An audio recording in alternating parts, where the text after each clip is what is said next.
Et nous sommes de retour au plateau pour la dernière partie de cette émission. Nous abordons notre quatrième et dernier sujet. Nous parlons du Togo. L'État veut reprendre le contrôle des réserves administratives.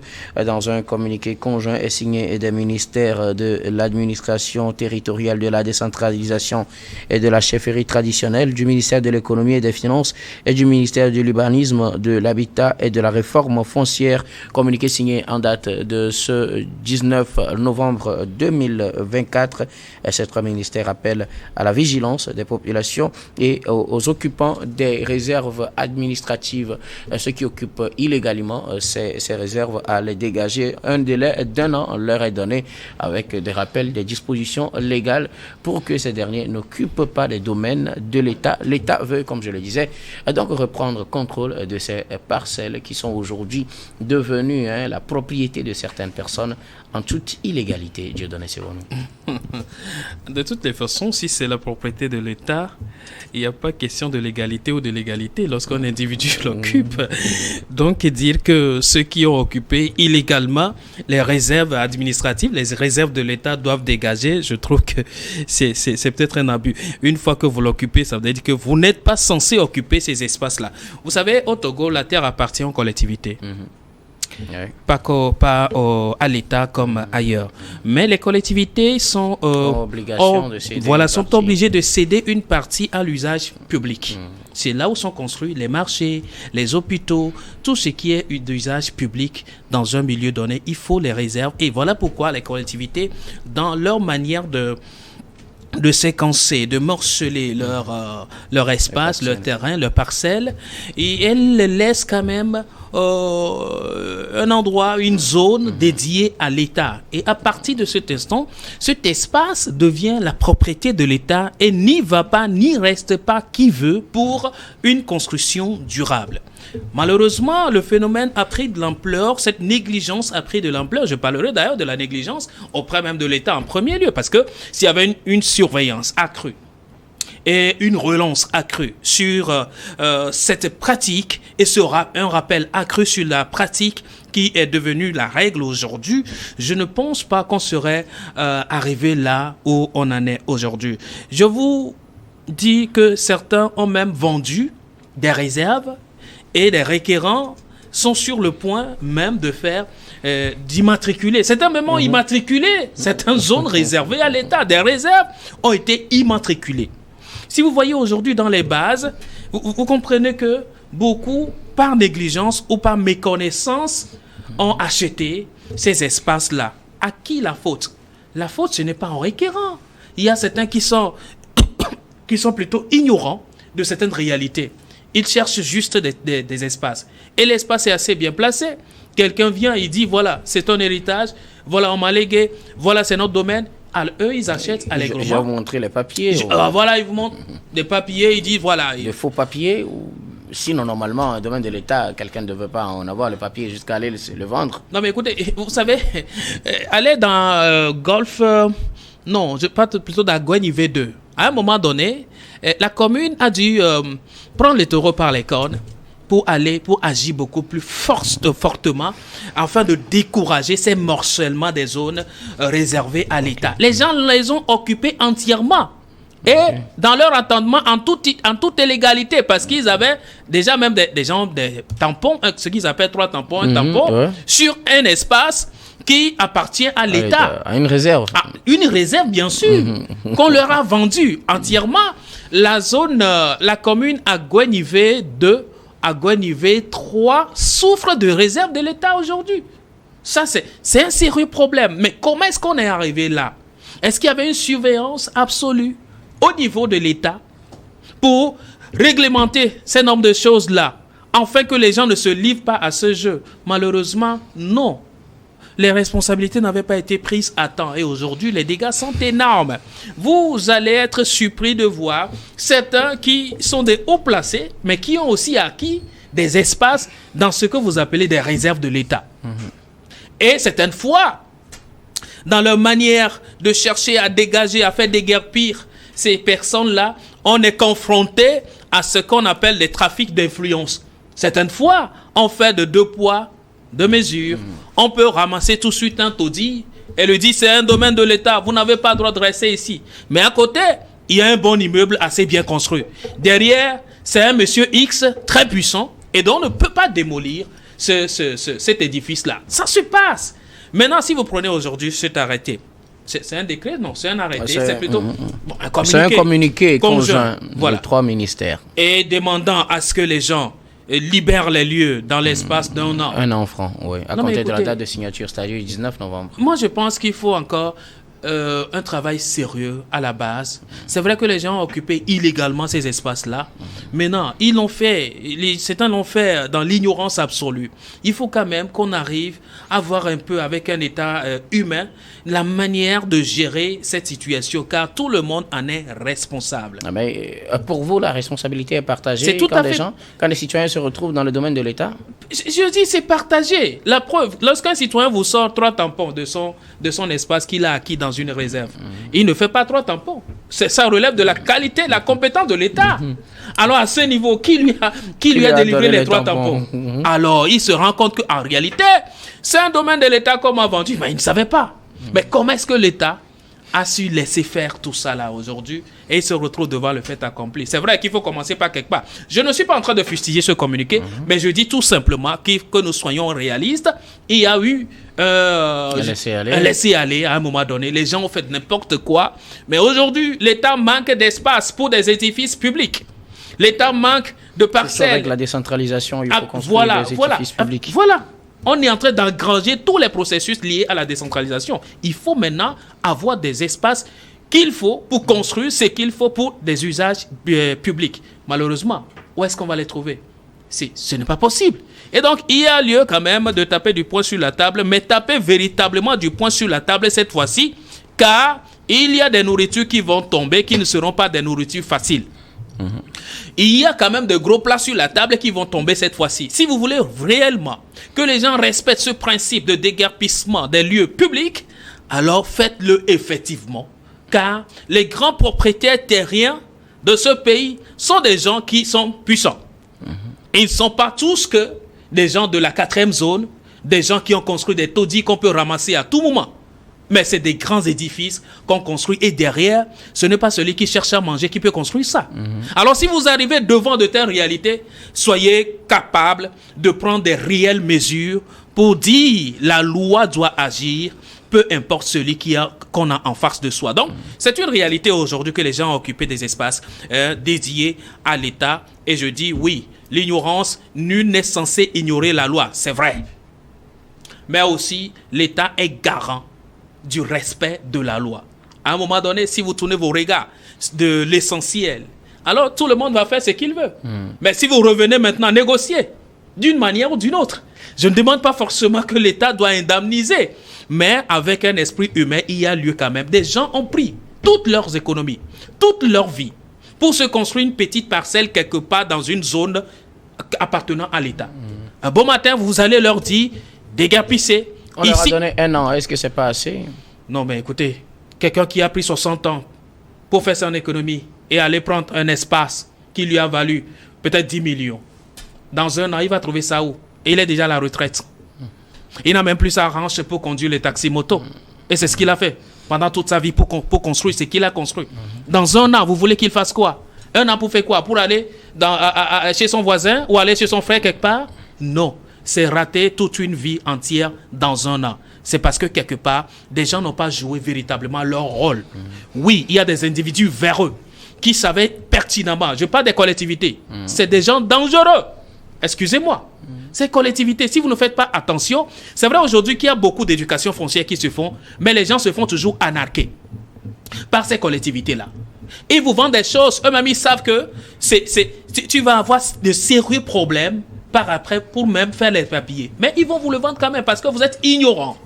La communication, l'éducation foncière n'a pas été véritablement suffisante aujourd'hui. Malheureusement, l'éducation foncière est imputée à l'OTR qui le fait à sa manière, mais beaucoup tombent dans les jeux et ils ne se retrouvent pratiquement pas, alors que c'est de grosses sommes qui tombent dans ces trous-là. Des gens qui font toute leur vie toute leur sueur pour verser dans un trou noir quelque part. Et des collectivités, ils prennent. Ils savent que tu vas avoir de problèmes. Si on ne te vend pas des bassins d'eau, c'est bien les zones réservées à l'État qu'on va te vendre. Et on sait que tu auras de problèmes. On s'en fout. Et tu n'auras plus rien. Tu n'auras que tes yeux pour pleurer. Les gens pleurent déjà pour cela. Maintenant, l'État aussi va sortir pour dire, ah, monsieur, ce lieu-là ne t'appartient plus. Quitte ici dans l'espace d'un an. Pour aller où? Peut-être des gens vont se retrouver au village. Parce qu'on n'aura plus de place à Lomé. Parce que la place là appartient à l'État. Voilà pourquoi je dis, oui, le décret est sorti ou alors le communiqué est sorti. Mais je crois, et je veux compter sur, la conjugaison humaine de ceux qui ont pris ce communiqué pour véritablement gérer cette situation, ce souci pour que cela ne cristallise pas trop de tensions et ne frustre pas trop de citoyens togolais. C'est des responsabilités partagées, je le dis, et je le rappelle encore. Merci beaucoup à vous, Dieudonné Sewanou. Samirou Rossama, 3 ministères ont pris donc un communiqué. Ils ont sorti ce communiqué interministériel ce 19 novembre sur l'usage illégal ou l'exploitation illégale des réserves administratives après des études dans Lomé. Ils se sont rendus compte que plus de la moitié des réserves donc sont occupées de façon illégale. Ils donnent 1 an franc aux occupants de les dégager. Alors, Guillaume, je pense qu'il faut dire que ce communiqué n'est pas un communiqué qui tombe du ciel. Ce n'est pas un communiqué pris au hasard. Cela fait suite à une campagne nationale de recensement des réserves administratives qui a débuté en septembre dernier. Donc, l'objectif, c'était d'identifier les terrains dont l'État est propriétaire pour ensuite assurer leur sécurité, de pouvoir clarifier les limites de ces domaines-là tout en empêchant la spéculation foncière ou l'occupation illégale parce que ces terrains de l'État représentent une ressource stratégique pour la réalisation des grands projets, donc également des infrastructures socio-économiques. Tout ça là s'inscrit, je pense, dans le cadre d'un programme qui a été initié par l'État en vue d'optimiser l'utilisation des terrains publics afin de répondre à une demande croissante d'infrastructures dans un contexte d'urbanisation rapide. Et le communiqué, je pense que ce qui est important de retenir, c'est que le communiqué appelle la population à redoubler de vigilance concernant l'occupation illégale des réserves administratives de l'État, donc des domaines de l'État. Pourquoi est-ce qu'on sort un communiqué, M. Guillaume? On sort un communiqué parce qu'en réalité, dans un État, nous avons des services spécialisés qui gèrent les biens, que ce soit les biens meubles ou les biens immeubles donc de l'État. En réalité, nous avons le cadastre, nous avons le service de l'urbanisme et nous avons un certain nombre de services techniques qui sont censés jouer un rôle de prévention véritablement. Ça veut dire qu'en réalité, tous ces services-là, l'ensemble de ces services-là n'ont pas pu gérer efficacement la gestion des biens de l'État, la gestion des domaines de l'État. Parce qu'on ne peut pas permettre en réalité, lorsqu'il y a un contrôle permanent, un contrôle régulier, qu'on laisse les gens rester dans des domaines administratifs pendant 5 ans, pendant 10 ans, pour certains toute leur vie dans les domaines administratifs. Non, à la première année, lorsque quelqu'un occupe un domaine administratif, on le dégage. On le notifie que, monsieur, vous occupez illégalement ce domaine-là. Parce que c'est une réserve administrative. Parce que c'est un domaine de l'État qui est consacré donc, à la réalisation des infrastructures socio-économiques, à la réalisation des grands projets. Et si on est arrivé là et il donne un pourcentage d'occupation des réserves administratives, ça veut dire qu'en réalité, les gens n'ont pas joué leur rôle au cours de ces 10-15 dernières années. Les services techniques ne sont pas efficaces sur le terrain. Il faut situer les responsabilités et puis dégager les gens. Donc le communiqué seul ne suffit pas. Mais le communiqué est le reflet de l'inefficacité des services techniques qui sont censés gérer les biens de l'État, notamment les domaines de l'État. Ceux qui sont censés s'assurer que les domaines de l'État sont en sécurité, que les domaines de l'État ne sont pas occupés illégalement. Je ne sais pas si vous comprenez bien. Ça, c'est la première responsabilité. Et ça, c'est la responsabilité de l'État. L'État a failli à un degré donné. C'est ce qui a permis donc aux populations de pouvoir occuper illégalement les domaines publics. Une autre réalité, Il y a des gens même, lorsqu'ils veulent acheter un terrain, parce qu'en réalité, au cours de ces dernières années, nous avons eu énormément de réformes. Nous avons eu énormément de réformes. Aujourd'hui, quand vous prenez l'Office togolais des recettes, il délivre ce que nous appelons le numéro unique parcellaire. Cela évite, par exemple, des doubles ventes et tout. Donc, en réalité, nous avons des citoyens téméraires, des citoyens têtus. Lorsque la personne veut acheter un domaine, et on lui dit que, là où tu veux acheter ton terrain, là où tu veux édifier ton immeuble là, c'est un domaine de l'État, c'est un domaine public, c'est une réserve administrative. Parce qu'il connaît X qui est bien positionné dans l'appareil de l'État, parce qu'il connaît Y qui est son oncle et qui est bien placé, mais il s'en fout comment on appelle ça? Il s'en fout des avertissements, des interpellations qui lui sont faites par rapport à l'achat donc de ce domaine. Et c'est quand il achète le domaine qu'il fait face donc à la réalité, qu'en réalité il occupe le domaine. Est-ce que vous comprenez? Et les collectivités qui sont propriétaires terriens que nous avons aujourd'hui, même leur terrain, c'est-à-dire que même leur part qui leur revient, je pense que ça ne leur suffit pas. Ils sont avides de l'argent facile. Mais vous lotissez tout votre domaine, vous lotissez tout votre domaine sans respecter la réglementation qui dit qu'en réalité, vous devez laisser un pourcentage à l'État qui constitue le domaine public, qui constitue la réserve administrative, qui n'est pas la propriété du président Fonia Singbe, qui n'est ni la propriété des ministres de l'État, qui est un domaine qui va servir à construire les écoles, à construire les hôpitaux, à construire les marchés, à construire les routes. Parce que certains domaines, quand vous prenez les propriétés privées, certains domaines, on est obligé de casser certains domaines pour faire passer une route. Donc en réalité, nous citoyens, nous avons une part de responsabilité dans ce sens-là. Mais attendez, lorsque vous occupez un domaine public, lorsque vous occupez une réserve administrative, mais quel délai on va vous donner pour vous dégager de là? C'est pas une question de... C'est-à-dire que si l'État veut faire de l'expropriation de votre domaine, c'est-à-dire que vous avez acheté votre domaine, mais pour cause d'utilité publique, on veut exproprier votre domaine, on peut vous indemniser. Mais là, c'est déterminé que c'est la réserve administrative. Vous êtes dans la réserve. Mais vous avez occupé illégalement ce terrain. Vous voulez qu'on vous donne quoi? Un an, c'est peu. Mais vous voulez qu'on vous donne quoi? Peut-être 5 ans.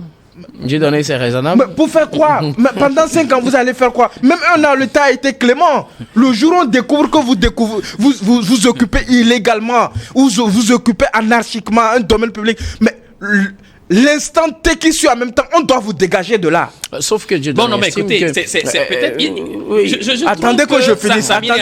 Après vous allez prendre... Attendez que je finisse, après vous allez prendre la parole. Écoutez, non, vous êtes en train de vous contredire. Vous aurez la parole. Vous avez parlé tantôt. Écoutez, il a parlé tantôt des responsabilités partagées.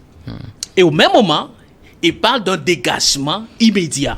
Mais je suis désolé de savoir que je suis avec quelqu'un qui n'a pas un état d'âme à l'égard des gens qui souffrent. Eh bien, si vous aviez une raison pour aller s'installer, je n'ai jamais dit que c'est une raison. C'est une infraction de s'installer dans une zone administrative, un espace réservé à l'État. Ça, je l'ai dit. Mais j'ai dit aussi que c'est une responsabilité partagée, tout comme Samir l'a dit tantôt, que les gens n'ont pas joué leur rôle. Alors, si à un moment donné, les gens ont failli dans l'exercice de leurs fonctions et cela contribue à une pagaille, alors la gestion de cette pagaille doit être proportionnelle au laisser-aller déjà effectué par le passé. Et vous n'allez pas me dire qu'il faut par coup de baguette magique chasser les gens. Eh bien, je suis désolé que peut-être vous n'avez pas un parent qui aurait acheté un espace dans ces réserves administratives par ignorance. Vous avez des parents qui ont acheté. Non, mais écoutez, tous les Togolais sont mes parents. Mais, monsieur Guillaume, est-ce que vous permettez que j'aille au bout? Oui, allez-y. Monsieur Guillaume, imaginez, vous achetez un terrain. Votre terrain que vous avez acheté, vous l'avez acheté dans une réserve administrative.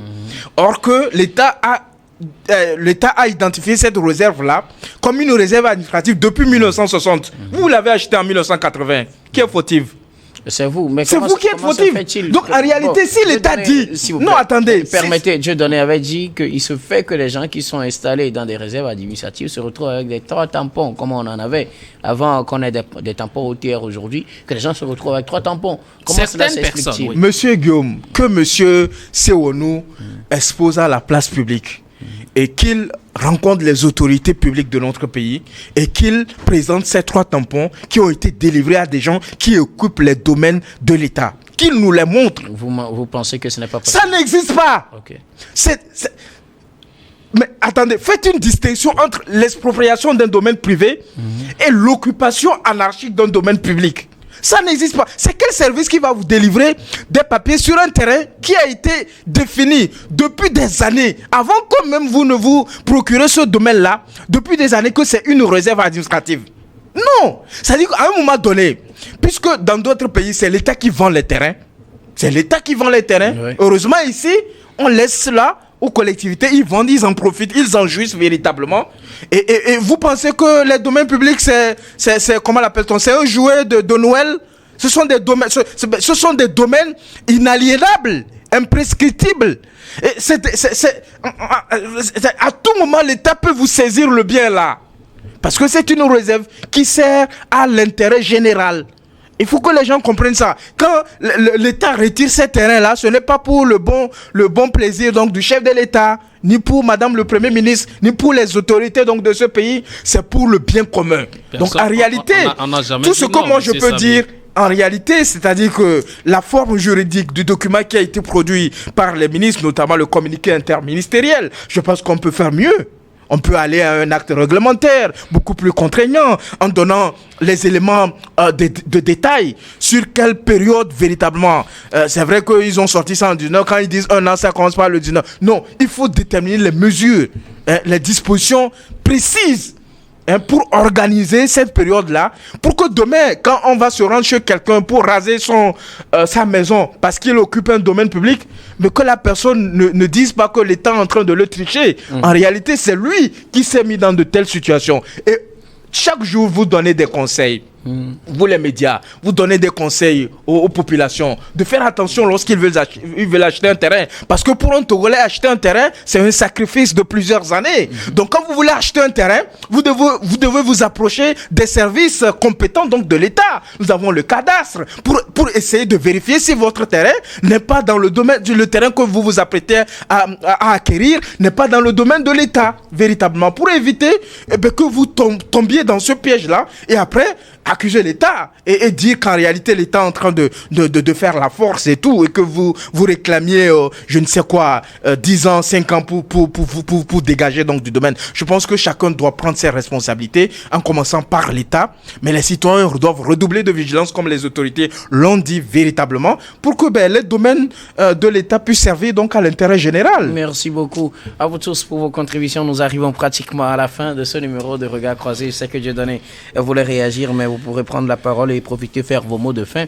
Nous arrivons donc à la fin. Nous allons faire un dernier tour de table. Ce sera pour vos mots de fin sur un sujet de votre choix. Dieudonné Sirono. Non, mais sur le même sujet que je devrais réagir pour dire comment dirais-je, à Samir que nulle part on accuse l'État d'avoir pris des décisions maintenant. Mais vous et moi, on se met d'accord pour dire qu'entre-temps, il y a eu de la négligence et le laisser-aller a généré ce que ça a généré. Et donc, cette fois-ci, la gestion doit être proportionnelle au laisser-aller qu'il y a eu de par le passé. C'est ce qu'on est en train de dire. L'État est libre de prendre des décisions et de l'appliquer. L'État est incarné aussi par des individus ayant des cœurs. C'est ce qu'on est en train de dire tout simplement. Alors, on attire également l'attention des requérants, des éventuels requérants, des potentiels requérants. Et aussi, on interpelle ces collectivités à qui appartiennent les terrains ou alors à qui appartient le terrain au Togo. De faire extrêmement attention car dans la plupart des cas, ce sont ces collectivités qui ont induit ces gens, ces occupants illégaux dont on parle aujourd'hui des réserves administratives.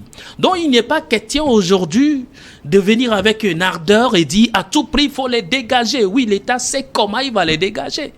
Mais en soi, l'État connaît aussi les dimensions d'une certaine disponibilité à l'égard de ces individus, de ces hommes-là qui ont occupé ces espaces. Ce ne sont pas des animaux, comme vous l'avez dit.